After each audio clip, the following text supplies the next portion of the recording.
ప్రభునందు ప్రియమైనటువంటి వారులరా, యథారీతిగా తిరిగి ఈ సండే వర్షిప్లో పాల్గొనడానికి దేవుడు మనందరి ఎడల తన కృపను చూపించాడు. దేవుని యొక్క పరిశుద్ధాత్మ ఈ ఆరాధన అంతట్లో కూడా తోడుగా ఉండి మన హృదయాలను బలపరచునుగాక. ప్రార్థన చేసుకుని ఆరాధన ప్రారంభం చేసుకుందాం. కళ్ళు మూసుకుందాం. మహాపరిశుద్ధుడు అయిన మా పరలోకపు తండ్రి, నీ ఘననామమును బట్టి స్తుతులు స్తోత్రాలు చెల్లిస్తూ ఉన్నాం. యథారీతిగా నీ పాద సన్నిధానానికి మమ్మల్ని అందరినీ కూడా ఆహ్వానించినందుకు వందనాలు. దేవా, దినములు గడుస్తూ ఉన్నాయి. మాలో నీ స్వరూపాన్ని రూపొందిస్తున్నందుకు వందనాలు. నీ ఆరాధనలో మేము పాల్గొంటూ నాయన, నిన్ను స్తుతిస్తూ ఘనపరుస్తూ నీ నామాన్ని హెచ్చిస్తూ నాయన, నీ స్వరూపంలోనికి మేమందరం కూడా మార్చబడుతూ ఉన్నాం. దేవా, ఈ ఆరాధన ద్వారా నన్ను ఘనపరచు వారిని నేను ఘనపరచుదును అని సెలవిచ్చిన రీతిగా మా జీవితాలను హృదయాలను హెచ్చిస్తూ ఉంచమని వేడుకుంటున్నాం. కాబట్టి ఆరాధనలో పాల్గొంటున్నటువంటి ప్రతి ఒక్కరిని బట్టి కూడా వందనాలు తెలియజేస్తున్నాం. వారి వారి గృహాల్లో ఉంటున్నాయినా దేవా, కుటుంబంగా నిన్ను ఆరాధిస్తూ ఉన్నారు, ఈ వర్షిప్లో పాల్గొంటూ ఉన్నారు. వారందరినీ కూడా దీవించి ఆశీర్వదించి బలమును అనుగ్రహించమని వేడుకుంటున్నాం. వారి డ్యూటీస్లో తోడుగా ఉండండి. గృహంలో శాంతి సమాధానం అనుగ్రహించమని వేడుకుంటున్నాం.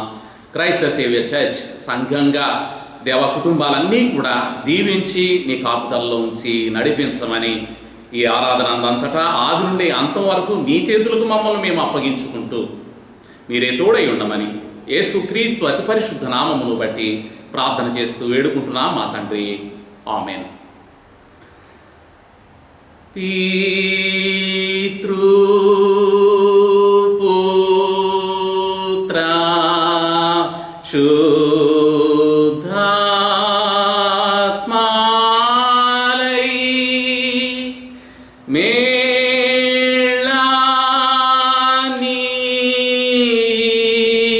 మేళానిచు దేవుని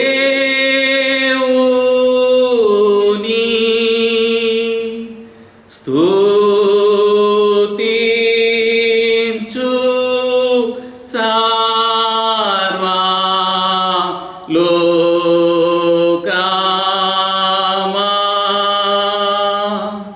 స్తుతించు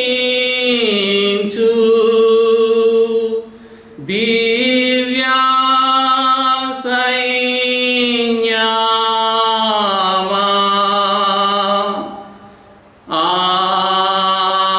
ఆమేన్.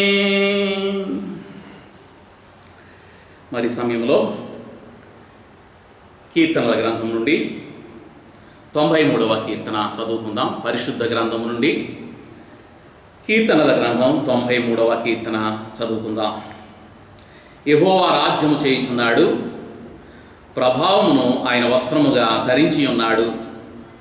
యెహోవా బలము ధరించి బలముతో నడుము పట్టుకుని ఉన్నాడు.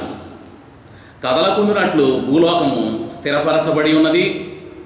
పురాతన కాలము నుండి నీ సింహాసనము స్థిరమాయను, సదాకాలము ఉన్నవాడు నీవే. వరదలు ఎలుగెత్తెను, యెహోవా వరదలు ఎలుగెత్తెను. వరదలు తమ అలలను హోరెత్తునట్లు చేయుచున్నవి. విస్తార జలముల ఘోషల కంటెను, బలమైన సముద్ర తరంగముల ఘోషల కంటెను ఆకాశమందు యెహోవా బలిష్ఠుడు. నీ శాసనములు ఎన్నడునూ తప్పిపోవు. యెహోవా ఎన్నటెన్నటికి పరిశుద్ధతయే నీ మందిరమునకు అనుకూలము. దేవుడు తన పరిశుద్ధ వాక్యం మన వినికిడిలో దీవించి ఆశీర్వదించునుగాక. ఆమేన్. ఈ సమయంలో ఆంధ్ర క్రైస్తవ కీర్తన పుస్తకం నుండి 315వ కీర్తన పాడుకుందాం. ఉన్నా పాటున వచ్చుచున్నాను నీ పాత అనే కీర్తన పాడుకుందాం. 315వ కీర్తన. ఉన్నా పాటున వచ్చుచున్నాను నీ పాద సన్నిధి కో రక్షక. ఎన్న సాఖ్యముగాని పాపము లాన్ని మోపుగా వీపుపై బడి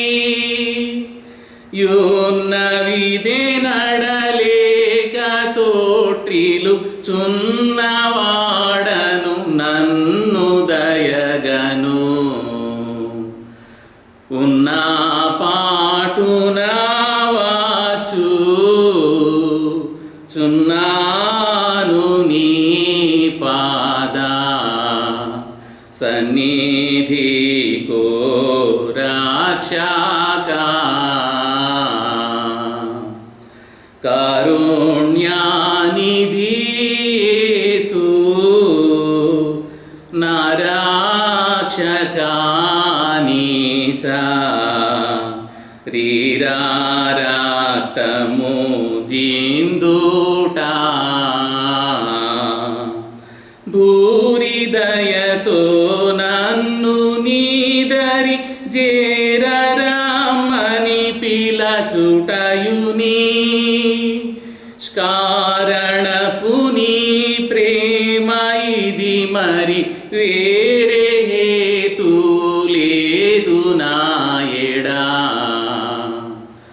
ఉన్న పాటున వాచు చున్నాను నీ పాద సన్నిధి కో రక్షక మసిబొగ్గువలే నామా నసమేలగా పేదో సమూహములు మాచాలై ఆసితమగు ప్రతిడాగు తుడవను గసటు గడిగి పవిత్ర పరపను నసూలిడు నీరాతనేయని మసలకిప్పుడు సిలువని దిగని ఉన్న పాటున వాచు చున్నాను నీ పాద సన్నిధి కో రక్షక వెలుపాట బహుయుద్ధ ములులో పటను భయము కలిగే నెమ్మది దొలగేను పలు విధములగు సాందియాంబుల వలన బోరాటముల చేనే నలసినిటు నటు గోట్టబడిదు బలుడనై గాయములతో నిదే ఉన్న పాటున వాచు చున్నాను నీ పాద సన్నిధి కో రక్షక దరిలేని ఆనంద కరమైన నీ ప్రేమ తరనే వర్ణన చేయను తెరవు కాడంబైనయాన్నిటి విరగగొట్టెను గాననే నిపు డరుదుగాని వాడనగుటకు మరి నిజము నీ వాడనవుటకే ఉన్న పాటున వాచు చున్నాను నీ పాద సన్నిధి కో రక్షక ప్రియమైనటువంటి వాళ్ళరా మరి సమయంలో మన క్వైర్ వారు వర్షిప్ సాంగ్ పాడతారు. మనం అందరం కూడా కలిసి ఆ వర్షిప్లో పాల్గొందాం.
హల్లెలూయా.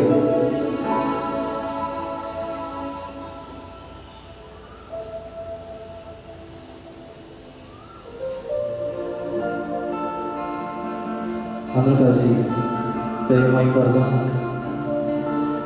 ఆరాధన అధిక స్తోత్రం. దేవా దేవా నా యేసుకే దేవా నేను చెల్లిస్తాను. నీకే దేవా నేను చెల్లిస్తాను. దేవా అందరూ కలిసి పాడాలి. అందరికీ వచ్చిన పాట మీరు కూడా మాతో పాటు ఏకీభవించి పాడాలి. విశాఖపరిచిన బాగుంటుంది.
అంగీకరించి దేవా దీవించి దేవా నడిపించమని యేసునామములో అడుగుతున్నాం తండ్రి.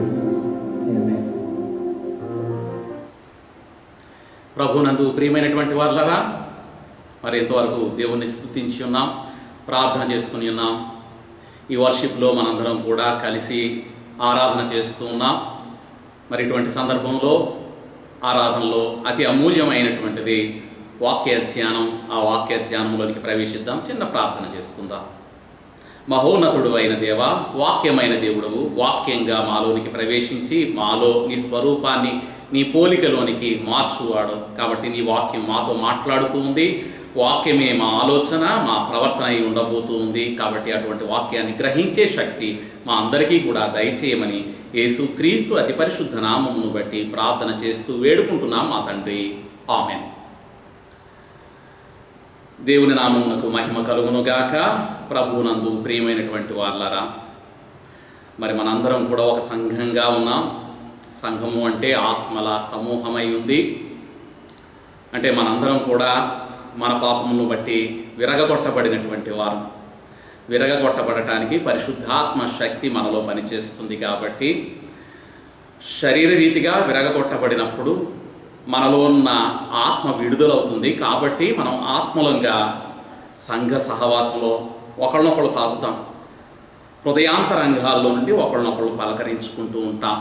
ఆ ఆత్మ స్పర్శ సంఘంలో ఉన్నటువంటి ప్రతి ఒక్కరికి కూడా ఉంటుంది. ఎందుకంటే పరిశుద్ధాత్మ శక్తితో మనలో పాపానికి సంబంధించినటువంటి పశ్చాత్తాపం ఉంటుంది.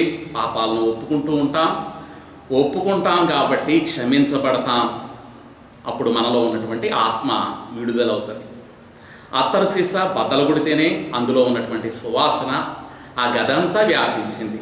అలాగే శారీరరీతిగా విరగ్గొట్టబడి ఆత్మలుగా విడుదల పొంది స్వేచ్ఛగా స్వతంత్రతతో సంఘంగా ఆ సంతోషాన్ని, పరలోకపు సంతోషాన్ని మనం అనుభవిస్తూ ఉంటాం.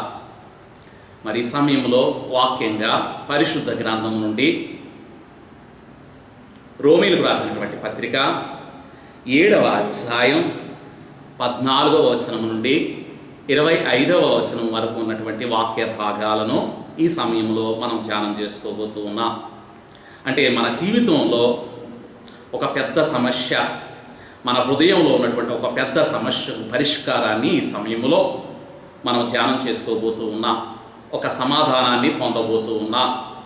పరిశుద్ధాత్మ దేవుని ద్వారా ఆ సమాధానాన్ని అనుభవించబోతూ ఉన్నాం. కాబట్టి మన హృదయంలో ఉన్నటువంటి సమస్య ఏంటో ఈ సమయంలో ఈ 7వ అధ్యాయం చివరి వచనాలు 8వ అధ్యాయం, ఈ 8వ అధ్యాయం ద్వారా సమస్యకు పరిష్కారాన్ని కూడా కనుగొందాం.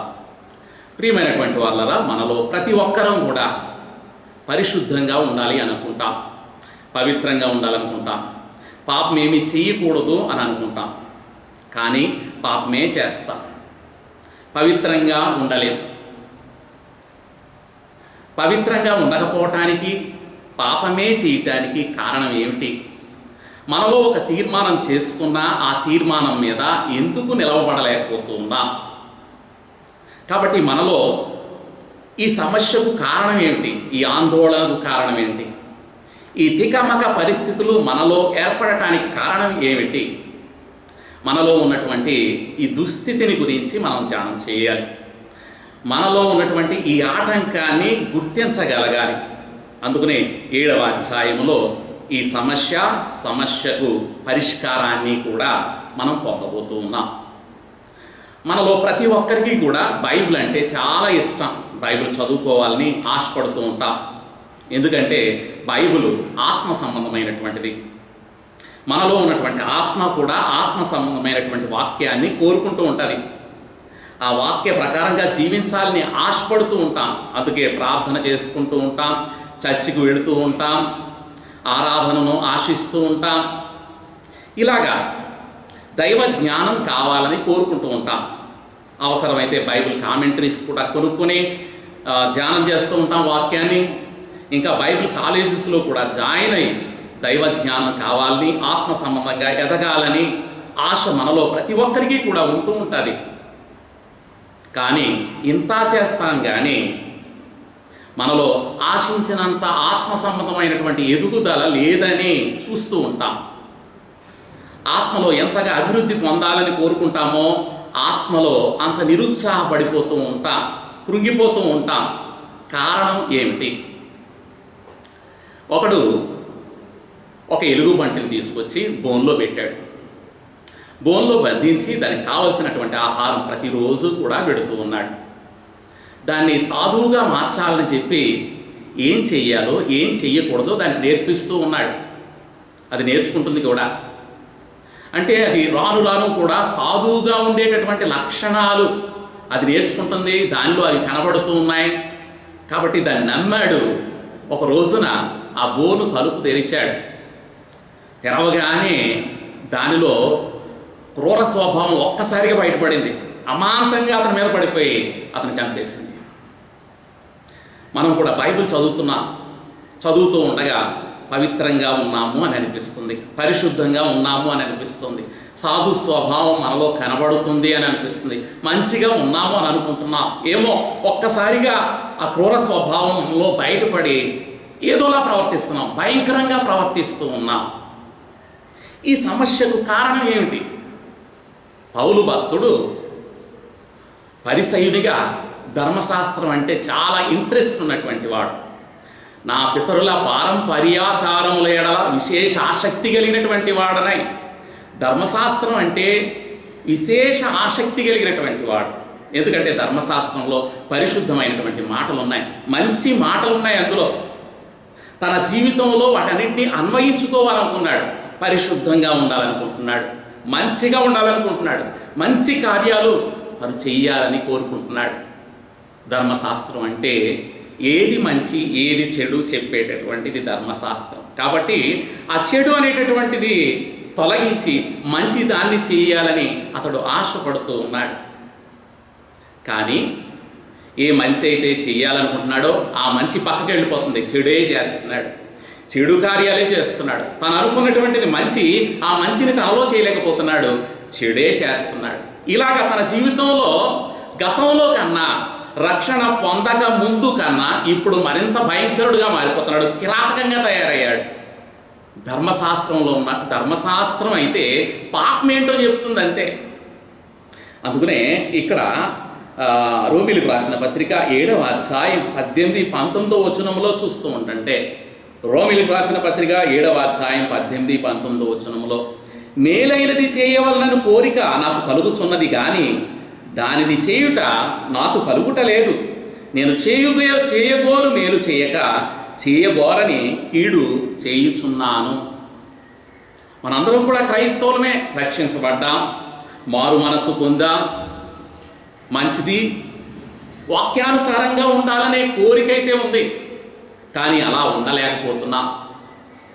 అసలు బాగుండాలనే రక్షణ పొందాం, బాగుండాలనే క్రైస్తవులు అయ్యాం, కానీ మరింతగా దిగజారిపోతూ ఉన్నాం.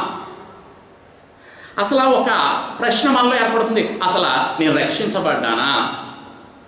నేను రక్షించబడినట్టయితే నేను ఆత్మీయంగా అభివృద్ధి పొందాలి కదా. ఒకవేళ నన్ను నేను మోసపుచ్చుకుంటున్నానా అనేటటువంటి అనుమానం ఏర్పడుతుంది. ఈ అనుమానంతో కృంగిపోతున్నాం. అదే సమయంలో సాతానుడు కూడా మనలో ప్రవేశించి, నువ్వేమైనా భక్తిపరుడు అనుకుంటున్నావా, నీలోదంతా నటన, నీలోదంతా మోసం అని మరింతగా కృంగదీసేస్తున్నాడు. అలాంటి సమయంలో ప్రతి విశ్వాసికి కూడా అనిపిస్తూ ఉంటుంది, క్రైస్తవులంగా జీవించే కన్నా గతంలో ఉన్నటువంటి జీవితమే మేలు అనిపిస్తుంది. కారణం ఏంటంటే గతంలో జీవించినటువంటి ఆ జీవితంలో పాపం అంటే ఏంటో తెలియదు, పాపంలో ఉన్నటువంటి తీవ్రత ఏంటో తెలియదు. కానీ క్రైస్తవునిగా మారిన తర్వాత, వాక్యాన్ని ధ్యానం చేసుకున్న తర్వాత, ఆ వాక్యంలో ఉన్న ప్రకారంగా నేను ఉండలేకపోతున్నానే అనేటటువంటి ప్రశ్న ఏర్పడి నిరుత్సాహపడిపోయి, నాలో ఎటువంటి ఆశీర్వాదం లేదు, ఎటువంటి ఆత్మీయ అభివృద్ధి లేదు అనేటటువంటి కృంగుదల మనలో ప్రతి ఒక్కరిలో కూడా ఏర్పడుతుంది అని మనవి చేస్తూ ఉన్నాను. ప్రియమైనటువంటి వాళ్ళరా, మనలో 2 చట్టాలు పనిచేస్తున్నాయి. ఈ రోమీలకు రాసిన పత్రిక 7వ అధ్యాయం చివరి భాగంలో మనం చూస్తూ ఉంటుంటే 2 చట్టాలు మనలో పనిచేస్తున్నాయి. 2 నియమాలు, శరీర సంబంధమైనటువంటి నియమము, ఆత్మ సంబంధమైనటువంటి నియమము. శరీర సంబంధమైనటువంటి చట్టం ఏం చేస్తుంది అంటే, శరీరం మంటికి సంబంధించింది, మంటి నుంచి వచ్చింది, మళ్ళా మంటికే చేరుతుంది. అందుకనే అది భూ సంబంధమైన వాటిని ఆశిస్తుంది, భూ సంబంధమైన వాటిని వెతుకుతూ ఉంటుంది. మన జీవితకాలం అంతా కూడా భూ సంబంధమైన వాటి పట్లే ఆకర్షణ కలిగి ఉంటాం. ఎందుకంటే మన శరీరంలో పాపం ఉంది, ఆ పాపం కిందున్న వాటి వైపే చూస్తూ ఉంటుంది, వెతుకుతూ ఉంటుంది. కానీ ఆత్మ దేవుని యొద్ద నుండి వచ్చినటువంటిది. నరుని ఆత్మ యెహోవా పెట్టిన దీపము. కాబట్టి ఆత్మ ఎప్పుడూ పైనున్న వాటిని ఆశిస్తూ ఉంటుంది, పైనున్న వాటిని వెతుకుతూ ఉంటుంది, ఆ పరలోక సంబంధమైన వాటితో ఆనందిస్తూ ఉంటుంది. కాబట్టి 2 శక్తులు మనలో పనిచేస్తూ ఉన్నాయి. ఒకటి కిందకు లాగే శక్తి, ఒకటి పైకి లాగే శక్తి. కాబట్టి ఈ 2 శక్తుల మధ్య కలిగేటటువంటి పెనుగులాటను ప్రతి విశ్వాసీ కూడా అనుభవిస్తున్నాడు. ఆ బాధ, ఆ కృంగుదలలో నీరసిల్లిపోతున్నాడు. ఆత్మ సంబంధంగా జీవించాలనుకుంటున్నాడు, కానీ శరీరం సహకరించక నీరసిల్లిపోతూ ఉన్నాడు. ప్రియులారా, మనకు ప్రార్థన చేసుకోవాలనిపిస్తూ ఉంటుంది. అంటే మనలో ఉన్నటువంటి దైవత్వం, మనలో ఉన్నటువంటి నూతన స్వభావం ఆత్మీయంగా ఉండాలని ప్రార్థన చేద్దాం అని అనిపిస్తూ ఉంటుంది. అదే సమయంలో ప్రార్థన చేస్తూ ఉండగా ఒక దుష్ట తలంపు మనలోనికి వస్తుంది. అంటే మనలో ఉన్నటువంటి ప్రాచీన స్వభావం బట్టి ప్రార్థన చేయకుండా, ఆత్మీయంగా ఉండకుండా ఆటంకపరిచేటటువంటి ప్రాచీన స్వభావం మనలో రేగుతూ ఉంటుంది. అంటే కొత్త స్వభావం వచ్చి పాత స్వభావాన్ని పారద్రోలదా అనేటటువంటి ప్రశ్న మనలో ఏర్పడుతూ ఉంటుంది.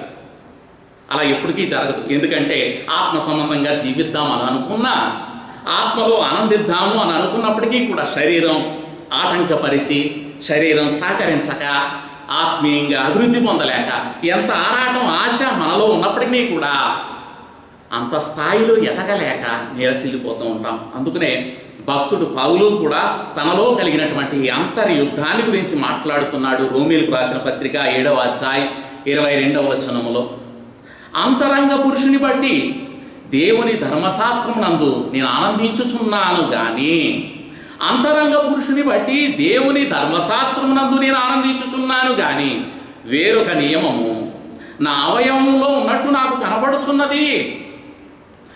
ఆత్మీయ అభివృద్ధి లేక, ఆనందం లేకుండా నిరుత్సాహపరిచేస్తుంది. ఆ ఆటంకపరిచేటటువంటి శక్తిని తనలో ఉన్నట్టుగా పౌలు భక్తుడు కనుగొన్నాడు. పిల్లరా, రెండు కుక్కలు దెబ్బలాడుకుంటున్నాయి అని అనుకుందాం. మనలో ఉన్నటువంటి శరీరం, ఆత్మ దెబ్బలాడుకుంటున్నటువంటి సమయంలో ఏది గెలిస్తే దాని ఫీలింగ్ బయటపడుతుంది. ఒక్కొక్కసారి చూడండి, ఆత్మలో ఎంతో ఆనందంగా ఉంటాం. ప్రార్థన చేస్తూ ఉండగా, వాక్యాన్ని ధ్యానం చేస్తూ ఉండగా ఎంతో ఆనందం. ఒక్కొక్కసారి ఎంతో నిరుత్సాహం, పాపాత్ములమని దిగజారిపోయే, నీరసిల్లిపోయే పరిస్థితి. కనుక మనం ప్రశ్నించుకోవాలి, ఏమిటి దుస్థితి, ఏంటి దౌర్బల్యత? రక్షించబడినప్పటికీ కూడా, సంఘ సహవాసంలో ఉన్నప్పటికీ కూడా, ప్రార్థనాపరులు అయినప్పటికీ కూడా ఈ దౌర్బల్యత ఏంటి? అందుకనే పౌలు భక్తుడు ఈ ప్రశ్న వేస్తూ ఉంటాడు. అయ్యో, నేనెంత దౌర్భాగ్యుడనో! ఇట్టి మరణకరమైన మరణమునకు లోనగు శరీరము నుండి నన్ను ఎవడు విడిపిస్తాడు? రోమీలకు రాసిన పత్రిక 7వ అధ్యాయం 24వ వచనంలో ఒక కీలకమైనటువంటి ప్రశ్న వేస్తాడు. నన్నెవడు విడిపించును? మనలో ప్రతి ఒక్కరూ కూడా మన లోపటి నుంచి ఇచ్చే ఈ కేక ద్వారా దేవుణ్ణి అడగాలి, అరవాలి, కేక వేయాలి. మనలో ఉన్నటువంటి ఆత్మీయ అక్కరతను గురించి దేవుణ్ణి అడగాలి. ఏదో పైన అడగటం కాదు, కానీ పౌలు భక్తుడు తనలో జరుగుతున్నటువంటి సంఘర్షణను, ఈ క్లిష్టమైనటువంటి పరిస్థితిని అరిచి కేక వేసి నన్నెవడు విడిపిస్తాడు అని ప్రశ్న వేశాడు. ప్రియమైనటువంటి వాళ్ళు, మనందరికీ తెలిసినటువంటి విషయమే. యేసు అంటే అర్థం తన ప్రజలను వారి పాపము నుండి ఆయనే రక్షించును. కనుక యేసు అను పేరు ఆయనకు పెట్టబడింది. యేసు అంటే మన విడుదలకు కర్త, రక్షణకు కర్త, మనలో సమాధానానికి కర్త, మనలో సమాధానం ఇచ్చేటటువంటి వాడు, మన సమస్యలకు పరిష్కారకర్త. మన సమస్యలకు పరిష్కారకర్తగా ఉండటానికి సిలువలో ఆయన తన పవిత్రమైనటువంటి రక్తాన్ని చిందించి, తన పవిత్రమైనటువంటి రక్తం ద్వారా మనలో ఉన్నటువంటి పాపపు చట్టాన్ని నిర్వీర్యం చేసే విధంగా తన పవిత్రమైన రక్తాన్ని మన కోసం కాచాడు. ఆ పవిత్రమైనటువంటి రక్తాన్ని జ్ఞాపకం చేసుకుంటే, గ్రహిస్తే మనం ఎలా విడుదల పొందామో మనకు అర్థమైపోతుంది. మనం విడుదల పొందుతాం, మనలో సమాధానం దొరుకుతుంది, శాంతి దొరుకుతుంది. కనుక గ్రహించాలి. మన కోసం యేసు ప్రభు వారు చేయాల్సింది చేసేశాడు, దాన్ని జ్ఞాపకం చేసుకోవాలి. పౌలు భక్తుడు తను సంఘర్షణ పొందుతున్నటువంటి సమయంలో, అక్లిష్టమైన పరిస్థితుల్లో ఈ మాట అంటూ ఉన్నాడు. ఆ 7వ అధ్యాయం రోమీలకు రాసిన పత్రిక 25వ వచనములో, మన ప్రభు అయిన యేసుక్రీస్తు ద్వారా దేవునికి కృతజ్ఞతాస్తుతులు చెల్లించుచున్నాను. కాగా మనసు విషయములో నేను దైవ నియమమునకును, శరీర విషయములో పాప నియమమునకును దాసుడనై ఉన్నాను. దేవునికి కృతజ్ఞతాస్తుతులు చెల్లిస్తున్నాడు. యేసు ప్రభువారు సిలువలో చిందించిన రక్తము ద్వారా, ఆ సిలువ ద్వారా తనలో ఉన్నటువంటి శరీరం, ఆత్మ ఎలా విభజించబడ్డాయో అవగాహన చేసుకున్నాడు. మనందరినీ కూడా అవగాహనలో నడిపిస్తున్నాడు. శరీరం, దానికి సంబంధించిన నియమం, చట్టం, దాని ప్రకారంగా దానికి దాసులమై ఉన్నాం.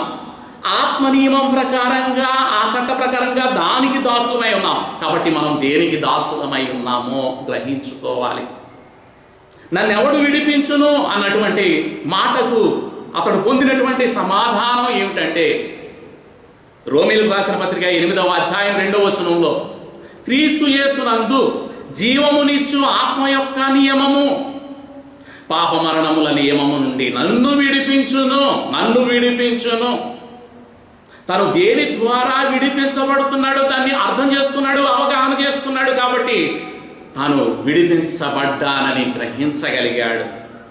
మనము కూడా బంధకాల్లో ఉండొచ్చు, ఈ రోజుకి కూడా బంధకాల్లో ఉండొచ్చు. శరీర సంబంధమైన, పాప సంబంధమైన వాటి చేత బంధకాలుగా ఉండొచ్చేమో. కానీ దేవుని వాక్యాన్ని మనం వింటూ ఉండగానే బంధకాల నుండి విడిపించబడతాం.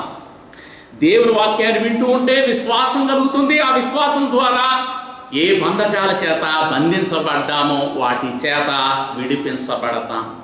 యేసు ప్రభువారు ఈ లోకానికి వచ్చాడు.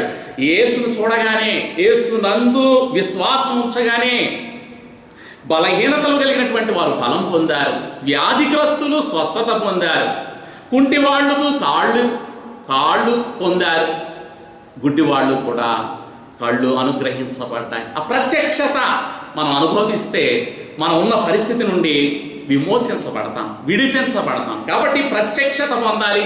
పౌలు భక్తుడు ఈ సమయంలో తను రక్షించబడ్డాడు, బాప్తిసం తీసుకున్నాడు. కానీ ఆ పాత సంబంధమైనటువంటి, ధర్మశాస్త్ర సంబంధమైనటువంటి ఆచారాల్లోనే మునిగిపోయాడు, వాటినే జరిగిస్తున్నాడు, ఇంకా వాటి మీదే దృష్టి పెట్టాడు. తన శరీరం అంతా అవే చేస్తుంది, వాటి పట్లే ఇంట్రెస్ట్ కలిగి ఉన్నాడు. కాబట్టి ఇప్పుడు తెలుసుకున్నాడు, క్రీస్తు యేసునందు జీవమునిచ్చు ఆత్మ యొక్క నియమము పాపమరణముల నియమము నుండి నన్ను విడిపించును. ఇంతవరకు ధర్మశాస్త్రం అంటే ఆసక్తి కలిగి ఉన్నాడు. కానీ ధర్మశాస్త్రం మంచిదే, పరిశుద్ధమైందే, ఎందుకంటే దేవుడు దాన్ని ఇచ్చాడు. కానీ అది మనల్ని విడిపించలేదు, మార్పులు తీసుకురాలేదు. అందులో జీవం లేదు. అందులో కట్టడలు అయితే ఉన్నాయి, విధులైతే ఉన్నాయి. అవి చాలా మంచిగా కనిపిస్తాయి, పవిత్రంగా కనిపిస్తాయి. అవి పవిత్రమైనవే, పరిశుద్ధమైనవే. కానీ వాటిని మనలో జరిగించుకోవాలి అంటే, మనం పవిత్రంగా ఉండాలంటే దేవుడు వేరొక ఏర్పాటు చేశాడు. ఆ పరిశుద్ధాత్మ శక్తి ద్వారా మాత్రమే, ఆ జీవం ఇచ్చే శక్తి ద్వారా మాత్రమే ధర్మశాస్త్రాన్ని మనం కలిగి ఉండగలం. ఆ ధర్మశాస్త్రంలో ఉన్నటువంటి వాటన్నిటిని కూడా జరిగించగలం. మన ఆత్మ దేని యందైతే ఆనందిస్తుందో ఆ ఆనందాన్ని అనుభవించగలం ఎప్పుడైతే పరిశుద్ధాత్మ నియమం ఉందని మనం గ్రహిస్తామో. ఈ రోమా 8లో ఆత్మ నియమము అన్న చోట క్యాపిటల్ లెటర్ ఇవ్వబడింది, ఆత్మ, పరిశుద్ధాత్మ. యేసు ప్రభువారు శిష్యులు, ఆ శిష్యులతో యేసు ప్రభువారు చెప్పాడు, మీ కొరకు నేను ఆభరణకర్తను పంపుతాను. అంతవరకు కూడా యేసుని గురించి తెలుసు, పరలోకం నుండి వచ్చినటువంటి బోధ అంతా వాళ్ళకి తెలుసు. కానీ తెలిసినటువంటి ఆ బోధ అంతా కూడా క్రమశిక్షణలో పెట్టగలిగినటువంటి వాడు పరిశుద్ధాత్మ దేవుడే. వారికి తెలిసినటువంటిదే గుర్తు చేయగలిగినటువంటి వాడు పరిశుద్ధాత్మ దేవుడు. సత్య స్వరూపే అయిన ఆత్మ సర్వసత్యములోనికి నడిపించేటటువంటి వాడు, వాక్యపు లోతుల్లో నడిపించేటటువంటి వాడు పరిశుద్ధాత్మ దేవుడు. కాబట్టి మేడగదిలో ఉండి వాళ్ళు ప్రార్థన చేసిన తర్వాత వాగ్దానం చేయబడిన రీతిగా ఆయనను పరిశుద్ధాత్మ మీ మీదకి వచ్చినప్పుడు మీరు శక్తివంతులవుతారు. కాబట్టి పరిశుద్ధాత్మ చట్టం, పరిశుద్ధాత్మ నియమం వారిలో ఉన్నది. కాబట్టి అల్పులైనటువంటి వీళ్ళు చట్టసభల్లో నిలవబడి యేసే క్రీస్తుని గట్టిగా సువార్త ప్రకటించారు. వాళ్ళ మనసు అటు ఇటు పడటం లేదు, స్థిరంగా ఉంది వాళ్ళ మనసు. వాళ్ళ హృదయం కూడా స్థిరంగా ఉంది, ఖచ్చితంగా ఉంది. వాళ్ళు చెప్పేటటువంటి సువార్త విషయంలో వాళ్ళేమీ ఒడిదుడుకులకు లోను కావటం లేదు. అలాగే మేము అల్పులం కదా, వీళ్ళు పండితులు కదా, మేము చేపలు పట్టుకున్నటువంటి వాళ్ళం కదా, వీళ్ళు చూస్తే బాగా చదువుకున్నటువంటి వాళ్ళు, పెద్దవాళ్ళు. ఇలాంటి తారతమ్యం వాళ్ళలో లేకుండా ఉండటానికి కారణం ఏంటంటే పరిశుద్ధాత్మ నియమం వారిలో ఉండి వాళ్ళ బలహీనతలను అధిగమించేటట్టుగా చేస్తుంది పరిశుద్ధాత్మ శక్తి. శరీర బలహీనతలను, ఆ పిరికితనాన్ని తొలగించి ఆత్మీయ శక్తితో సువార్త ప్రకటించటానికి ఆత్మ నియమం, కార్యసాధకమైనటువంటి శక్తి వారిలో ఉండి పనిచేస్తుంది. యేసు ప్రభువారు గెత్సెమనే తోటలో ఉంటూ ఉండగా ప్రార్థన చేస్తూ ఉన్నారు. ఆయన ప్రార్థన చేస్తూ ఉండగా ఆయనలో ఉన్నటువంటి మానవత్వం, శరీరధారి కాబట్టి ఆ శరీరం ఆయన్ను బలహీనపరుస్తుంది. ఆ శిలువ శ్రమలు వద్దు అని చెబుతుంది. కానీ ఆత్మ అయితే దైవత్వాన్ని కోరుకుంటూ, దైవ చిత్తాన్ని కోరుకుంటూ దేవుని కార్యం చెయ్యాలని ప్రోత్సాహపరుస్తుంది. కాబట్టి యేసుప్రభు వారు ప్రార్థనలో ఉన్నాడు, ఒక సంఘర్షణకు గురవుతున్నాడు. తండ్రి, నీ చిత్తమైతే ఈ పాత్రను నా యొద్ద నుండి తొలగించుము, అయినను నీ చిత్తమే. ఈ సంఘర్షణ, ప్రార్థనలో ఈ సంఘర్షణ కలిగినటువంటి వాడై దేవదూతల చేత ఆదరించబడి శిలువ యాగం చేయటానికి పరిశుద్ధాత్మ బలము పొందాడు. కాబట్టి పరిశుద్ధాత్మ నియమం మనలో ఒక నిశ్చయతను అనుగ్రహించేది. కనుక మనం ప్రతిరోజు కూడా దైవ సహవాసంలో ఉంటే ఆత్మశక్తి చట్టం మనలో పనిచేసి దినమంతా కూడా ఎటువంటి నిరుత్సాహం మనలో లేకుండా దేవుని యందు ఆనందించేటటువంటి వాళ్ళంగా ఉంటాం. దైవ సహవాసంలో ఆ తృప్తిని పొందుతాం. తృష్ట లేకుండా ఆనందంతో మనం జీవించగలుగుతాం. కాబట్టి ఆత్మ నియమం మనలో పని చేయాలి. ఒకరి ఎదుట సరైనదిగా కనబడు మార్గము కలదు, అది తుదకు మరణమునకు త్రోవతీయను, దారితీయను. మనలో కొందరు శరీర సంబంధులుగానే ఉంటారు. ఇప్పుడు కొందరైతే ఆత్మ సంబంధంగా ఉండాలని ఆశపడుతూ ఉంటారు. ఆత్మ సంబంధులుగా ఆత్మీయ జీవితంలో అభివృద్ధి పొందాలనేటటువంటి ఆరాటంతో, కాంక్షతో కొంతమంది ఉంటారు. శరీర సంబంధులు ఎప్పుడూ కూడా ఆత్మ సంబంధంగా జీవించకుండా తప్పుగా జీవిస్తూ ఉంటారు. అందుకనే శరీర సంబంధులు శరీర సంబంధమైన విషయాల మీద దృష్టి పెడతారు, ఆత్మ సంబంధులు ఆత్మ సంబంధమైన విషయాల మీద దృష్టి పెడతారు. కాబట్టి గమనించాలి, శరీరం ఆత్మ అనేటటువంటి కోడలిలో ఉన్నాం. ఎటువైపు ప్రయాణం చేస్తున్నాం? ఏ యాజమాన్యంలో మనం ఉన్నాం? ఏ అజమాయిషీలో ఉన్నాం? ఎవరి సొత్తై ఉన్నాం? పాపం ప్రకారంగా జీవిస్తున్నామా? పరిశుద్ధాత్మ ప్రకారంగా జీవిస్తున్నామా? ఎటువైపు మన ప్రయాణం? ప్రియులారా, అదే వ్యక్తులం. విశాఖపట్నంలో ఒకప్పుడు సత్యం కంప్యూటర్స్, ఇప్పుడు మహీంద్రా టెక్ అయింది.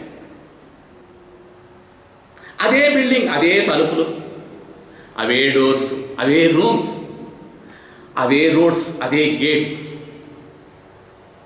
యాజమాన్యం మార్చబడింది, వేరొకరి అజమాయిషీలోనికి వచ్చింది, అది వేరొకరి సొత్తు అయింది. మనం కూడా రక్షించబడిన తర్వాత పరిశుద్ధాత్మ యాజమాన్యంలోనికి వచ్చాం, పరిశుద్ధాత్మ చేత నడిపించబడుతున్నాం. ఇదొక అవగాహన.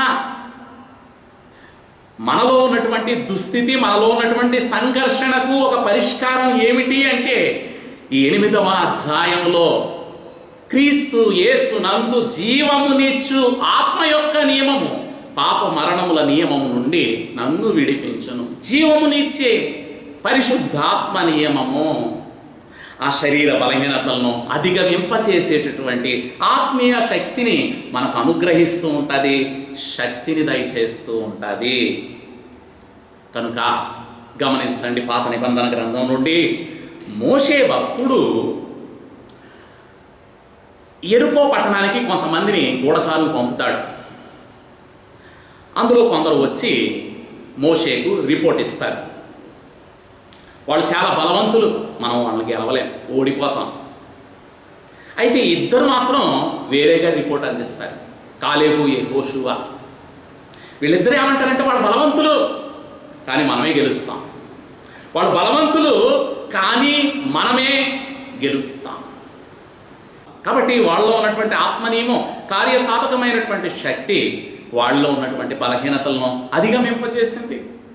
కాబట్టి యేసు ప్రభువారు సిలువలో మనలో ఉన్నటువంటి ఆ పాపపు బలహీనతలు కలిగినటువంటి శరీరాన్ని సిలువలో కొట్టివేసి ఆత్మ నియమం ప్రకారంగా ఆత్మ చట్టంతో సంఘంగా మనందరం కూడా ఉజ్జీవంతో నడిపించబడే విధంగా మనకు పరిశుద్ధాత్మ శక్తిని మనకు అనుగ్రహించాడు కనుక పరిశుద్ధాత్మ నియమంలో ఈనాడు సంఘం ఉంది కాబట్టి అటువంటి సంఘంగా మనందరం కూడా ఎత్తబడతాం ప్రభు యొక్క రాకడలో అన్నటువంటి నిరీక్షణ ఎందుకు కలుగుతుందంటే ఆ ర్యాప్చర్ మన మైండ్లో ఉండటానికి కారణం ఏంటంటే ఆత్మ సంబంధమైనటువంటి చట్టం ఆ వాక్యాన్ని మనలో విశ్వాసాన్ని కలుగచేసి పైకే ఎగురుతాం అనేటటువంటి ఆశను మనలో రగిలిస్తుంది. ఏలియా ఆరోహణమయ్యాడు, పరిశుద్ధాత్మ శక్తి చేత ఆరోహణుడయ్యాడు. అలాగే హానోకు కూడా దేవునితో నడుచుకుంటూ వెళ్ళిపోయాడు. యేసుప్రభు వారు కూడా ఆరోహణమయ్యాడు. ఫ్లైట్ చూడండి, అది పైకి ఎగురుతుంది. అందులో ఉన్నటువంటి ఏరోడైనమిక్ ఇంజిన్ వలన ఆ శక్తి వలన గాలిలో దూసుకుంటూ వెళ్ళిపోతుంది. అప్పుడు గ్రావిటీ పవర్ దాని మీద పనిచేయదు. కిందకు లాగేటటువంటి శక్తి, ఆ గురుత్వాకర్షణ శక్తి దాని మీద పనిచేయదు. అలాగే విశ్వాసులమైనటువంటి మనము కూడా ఆత్మ సంబంధమైనటువంటి చట్టం చేత పైకే లాగబడతాం. కిందకు లాగేటటువంటి ఆ శక్తి మనలో నిర్వీర్యం అయిపోతుంది. ఫ్లైట్ ఎలాగ పైకి ఎగురుతుందో అందులో ఉన్నటువంటి ప్యాసింజర్స్ కూడా ఆ కిందకు లాగేటటువంటి శక్తి, ఆ పైకి లాగేటటువంటి శక్తి చేత నిర్వీర్యం అయిపోతుంది కాబట్టి ఫ్లైట్ పైకే వెళ్ళిపోతుంది. అలాగే సంఘంగా మనం కూడా అదే విధంగా ఎత్తబడతాం. మృతుల పునరుద్ధానం అనేటటువంటిది ఎందుకు ఉందంటే యేసుప్రభు వారి యొక్క పునరుద్ధానాన్ని బట్టి మృతుల పునరుద్ధానం ఉంది కాబట్టి సంఘంగా మనందరం కూడా లేపబడతాం, ఎత్తబడతాం, ఆరోహణం అవుతాం. కాబట్టి ఇటువంటి విశ్వాసం చేత సంఘంగా మనం ముందుకు వెళుతున్నాము అంటే కారణం పరిశుద్ధాత్మ చట్టం నాలో పనిచేస్తుంది. పక్షి చూడండి, అది పైకి ఎగురుతుంది, అందులో జీవం ఉంది కాబట్టి అది పైకి ఎగురుతుంది ఉత్సాహంగా. అది ఎప్పుడైతే చేస్తుందో భూమి మీద పడుతుంది, భూమి ఆకర్షణ శక్తికి లోనవుతుంది. మనం కూడా శరీరానుసారంగా ప్రవర్తించిన ఎడల మనము చావవలసిన వారమై ఉన్నాం. రోమీలకు రాసిన పత్రిక 8వ అధ్యాయం 13వ వచనములో శరీరానుసారముగా ప్రవర్తించిన ఎడల చావవలసిన వారమై ఉన్నాం. ఆత్మచేత శరీర క్రియ చంపిన ఎడల జీవించేదము. పరిశుద్ధాత్మ చేత మన ఆత్మ పరిశుద్ధాత్మ శక్తి చేత పరిశుద్ధాత్మ సహాయం చేత శరీర క్రియలను చంపితే మనం జీవిస్తాం. కాబట్టి పైకి లాగే శక్తి ఎప్పుడు ఏర్పడుతుంది అంటే కిందకు లాగేటటువంటి శక్తిని చంపితే, శరీరేచ్ఛలను చంపితే. ఆత్మానుసారంగా జీవించండి, శరీరేచ్ఛను మీరు నెరవేర్చరు. కాబట్టి పరిశుద్ధాత్మ శక్తి చేత మన శరీరం విరిగి నలిగినటువంటి వారమై, మన శరీరం విరగగొట్టబడి మనలో నుండి ఆత్మ విడుదలవుతుంది. మనం స్వేచ్ఛాజీవులం అవుతున్నాం, స్వతంత్రులంగా ఉంటున్నాం. సంఘంగా దేవుని వాక్యం మనలో పనిచేసి అటువంటి సమాధానాన్ని మనం పొందుతూ ఉన్నాం. అందుకనే యెహోవా కొరకు ఎదురు చూచేవాళ్ళు నూతన బలం పొందేదారు. మన బలహీనమే కానీ దేవుని కోసం ఆశపడుతున్నాం. ఆ నూతన బలం చేత లాగబడుతున్నాం. పక్షిరాజు వలె రెక్కలు చాచి పైకి ఎగురుతున్నాం. అలిసిపోయేవాళ్ళం, మనం అలయక పరిగెత్తుతున్నాం. సొమ్మసిల్లిపోయేటటువంటి వాళ్ళం, కిందకి లాగబడేవాళ్ళం.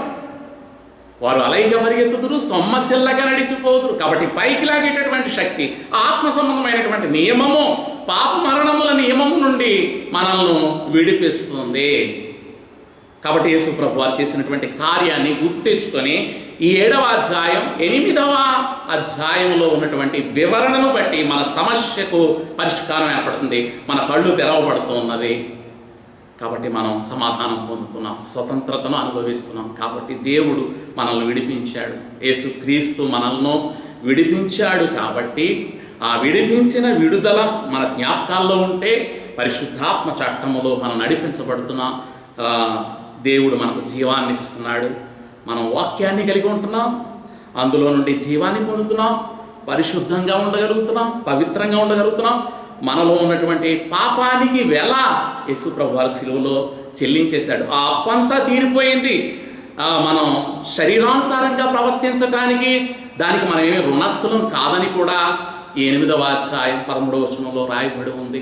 కాబట్టి దాని వేలంతా పూర్తిగా చెల్లించాడు. ఈనాటికి కూడా ఒకవేళ మనం పాపం చేయొచ్చేమో కానీ పవిత్రపరిచే యేసుక్రీస్తు రక్తం ఈనాటికి కూడా తాజాగా వాక్యం ద్వారా మన మనస్సాక్షిని శుద్ధి చేసేటటువంటి ఉదక స్నానమైనటువంటి ఆ ప్రోక్షించబడిన హృదయములను మనము కలిగి ఉంటున్నాం. ఎప్పటికప్పుడు విడుదల పొందుతున్నాం, సమాధానాన్ని పొందగలుగుతున్నాం. కాబట్టి పవిత్రంగా ఉంటున్నాము, లేకపోతే పాపములో ఉంటూ ఉన్నాము. వీటి మధ్య మనకు కలుగుతున్నటువంటి సంఘర్షణలో సమాధానాన్ని వాక్యం ద్వారా, పరిశుద్ధాత్మ ద్వారా మనం పొందుతూ ఉన్నాం. కాబట్టి ఇటువంటి గ్రహింపు చేత మనము నడిపించబడవలసినటువంటి వారమై ఉన్నాము. కాబట్టి ఇటువంటి గ్రహింపును కలుగ చేసేటటువంటి దేవుని యొక్క సన్నిధి, బలము మనతో ఉండి మనము ఎప్పటికప్పుడు విడుదల చేస్తుంది, సమాధానాన్ని కలిగి ఉంటున్నాం. కాబట్టి ఈ రోజున మనమందరం కూడా సమాధానం కలిగి ఉంటున్నాం ఎప్పటికప్పుడు. ఇటువంటి శక్తిని, ఆత్మ నియమాన్ని దేవుడు మనకు అందించాడు. కాబట్టి అటువంటి ఆత్మ నియమం ద్వారా ఎప్పటికప్పుడు మన సమస్యకు సమాధానం పొంది సాగిపోతూ ఉన్నాం. కాబట్టి సమాధానపరచబడి ఉందాం. ఆ సమాధానకర్త అయినటువంటి దేవుడు మనకు తోడై నడిపించునుగాక. ఆమె. చిన్న ప్రార్థన చేసుకుందాం. మహాపరిశుద్ధుడు అయిన దేవ, పరలోకపు మా తండ్రి, నీ ఉచితమైనటువంటి కృపను బట్టి వందనాలు. మా ఎడల కనికరం చూపిస్తూ కృప ద్వారా మేము నీ వాక్యాన్ని అనుసరించే అవకాశం మాకు దయచేశారు.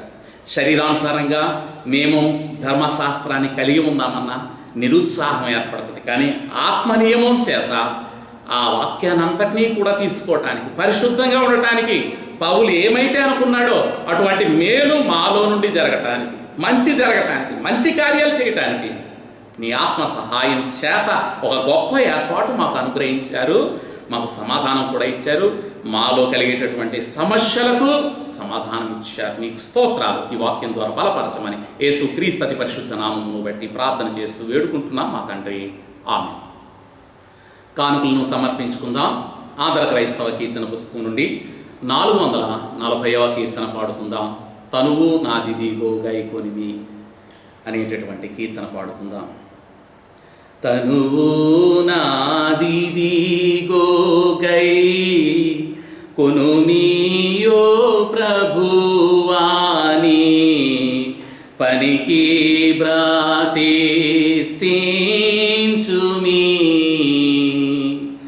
దినములు క్షణములు దీసి కొనియవి నీదు వినతిన్ ప్రవహింపాజే యను శక్తిని యోమి తనువు నాదిదిగో గై కొనుమియో ప్రభువాని పనికి బ్రాతిష్ఠించుమి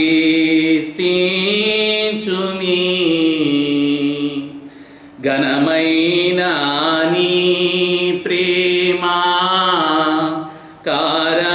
కారణంబునా నీకై పనిచేయ జేతులివిగో యనయాంబు నీ విషయా మై సొగసుగా జురుకు ధనముతో బరుగేతా వినయ పాదములివిగో తనువు నాదిదిగో గై కొనుమియో ప్రభువాని పనికి బ్రాతిష్ఠించుమి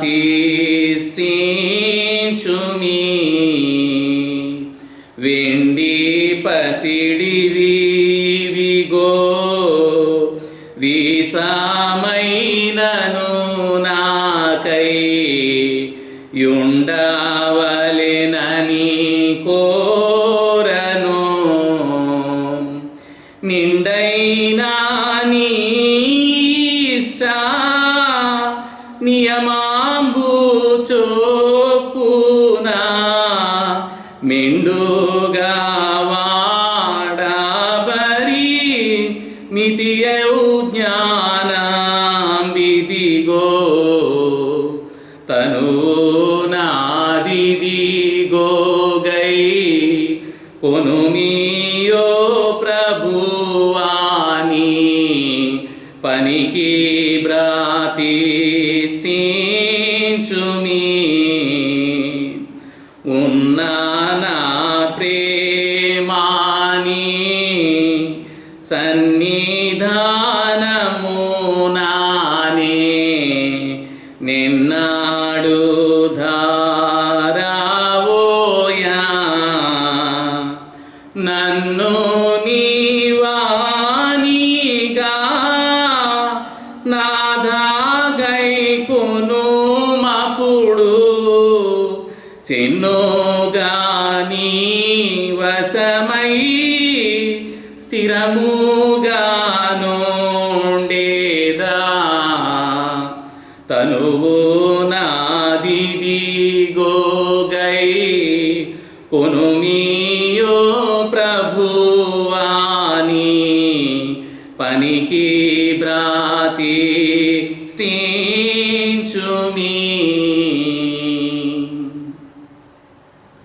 ప్రియమైనటువంటి వాళ్ళరా, అనౌన్స్మెంట్స్ తెలియపరుస్తూ ఉన్నాను. యథారీతిగా మరి మీ ఆఫరింగ్స్ అన్నీ కూడా కవర్లో ఉంచి మరి మీకున్నటువంటి అవకాశాన్ని బట్టి మందిరానికి తీసుకొచ్చి ఇక్కడ ఉన్నటువంటి ఆఫరింగ్ బాక్స్లో వేయాలని మనవి చేస్తున్నాను. మరి సంఘంలో మన ఆరాధనలో సమర్పణ అనేటటువంటిది చాలా ముఖ్యమైనటువంటిది. మరి యేసుక్రీస్తు ప్రభువారు మన కోసం తన ప్రాణాన్ని సమర్పించుకున్నాడు కాబట్టి ఆరాధన అంటేనే సమర్పణ. దాన్ని మనం బహిరంగంగా తెలియపరచాలి. కాబట్టి మీ కానుకను దేవుని సన్నిధిలో వేయాలని మనవి చేస్తూ ఉన్నాను.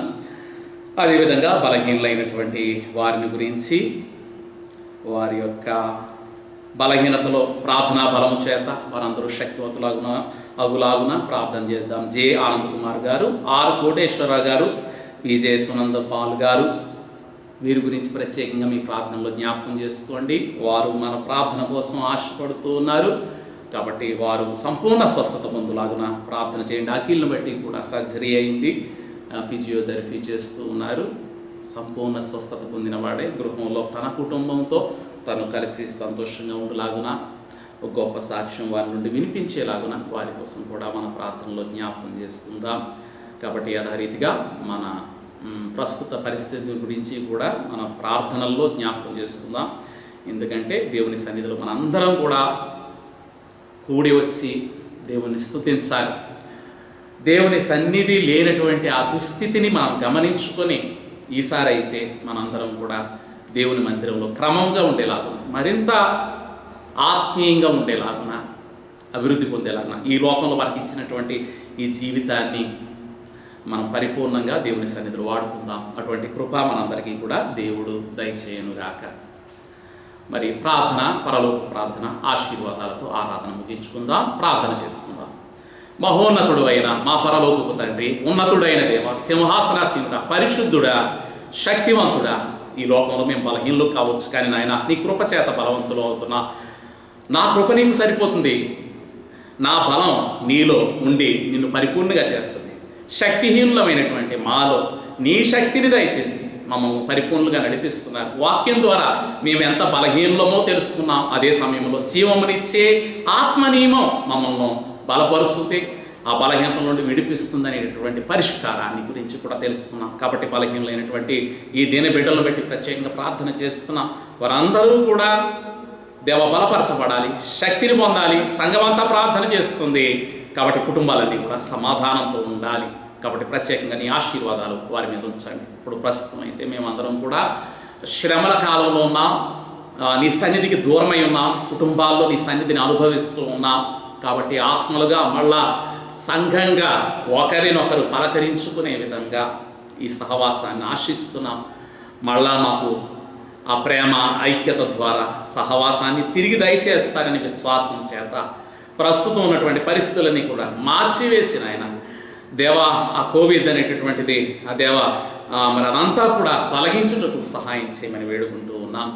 కాబట్టి ఆ కరోనా వ్యాధి అంతటినీ కూడా తొలగించి నీ పవిత్రమైన రక్తం చేత మళ్ళా ప్రపంచాన్ని అంతటినీ కూడా శుద్ధీకరించిన ఆయన విడుదలనిచ్చి మళ్ళా మాకు క్షేమాన్ని దయచేస్తారని విశ్వాసంతో ప్రార్థన చేస్తూ యేసుక్రీస్తు అతి పరిశుద్ధ నామమును బట్టి ప్రార్థన చేస్తూ వేడుకుంటున్నాం మా తండ్రి, ఆమేన్. పరలోకమందున మా తండ్రి, నీ నామం పరిశుద్ధపరచబడునుగాక, నీ రాజ్యం మాకొచ్చునుగాక, నీ చిత్తం పరలోకమందు నెరవేరబడినట్లు భూమి యందు నెరవేరునుగాక. మా అనుదిన ఆహారం నేడు మాకు దయచేయండి. మా రుణస్తులు మేము క్షమించిన ప్రకారంగా మా రుణులు క్షమించండి. మమ్మల్ని శోధనలోని తేక కీడును తప్పించండి. ఎందుకంటే రాజ్యము, బలము, మహిమ నిరంతరము నీవై ఉన్నావు మా తండ్రి, ఆమేన్. తండ్రి, కుమార, పరిశుద్ధాత్మ త్రియేక దేవుని యొక్క సన్నిధి, కాపుదల మా సంఘమంతటి మీద, కుటుంబాలన్నిటి మీద, దేవ వీక్షిస్తున్నటువంటి వారు, వింటున్నటువంటి ప్రతి గృహానికి కూడా ఆత్మ సంబంధమైనటువంటి నీ చట్టం ప్రకారంగా పరిశుద్ధాత్మ చేత ఐక్యమవుటకు నీ ఆత్మ మా తోడుగా ఉండి నడిపించునుగాక, ఆమేన్.